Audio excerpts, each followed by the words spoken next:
Those interested in learning about conspiracy theory should begin with Richard Hofstadter's 1964 essay, The Paranoid Style in American Politics. He defines the paranoid style as a mentality disposed to see the world in a conspiratorial way that may be a persistent psychic phenomenon more or less constantly affecting a modest minority of the population. He did make a nominal effort in the introduction of his essay to separate psychology from his analysis, but at the same time, it did open the door for later scholars to apply psychology to conspiracy theorists. For example, Michael Barkun wrote in 2013, Conspiracism straddles a blurred, shifting boundary between pathology and normalcy. Gordon S. Wood took a completely different approach with his 1982 essay, Causality and Deceit in the 18th Century.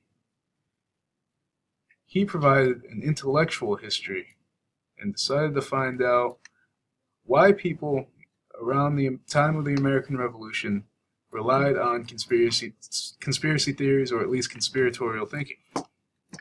What he found may be very interesting to some.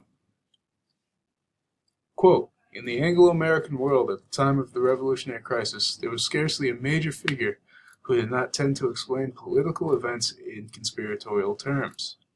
Now, why was this? He wrote, once men's designs were identified as the causes of human events, the new paradigm of causality worked to intensify and give scientific gloss to the classic concern with the human heart and the ethical inwardness of Christian culture. Indeed, never before or since in Western history has men been held so directly and morally responsible for the events of this world. Essentially, he means that 18th century thinking held people responsible for the impacts that they had on history and attributed motive based on the results. In taking this lens, he was able to redefine the paranoid style. In his words, it is a causal attribution based on particular assumptions about the nature of social reality and the necessity of moral responsibility in human affairs. It presumes a world of autonomous, freely acting individuals who are capable of directly and deliberately bringing about events through their decisions and actions, and who thereby can be held morally responsible for what happens. This is the definition that I'm going to proceed with for the purposes of my research.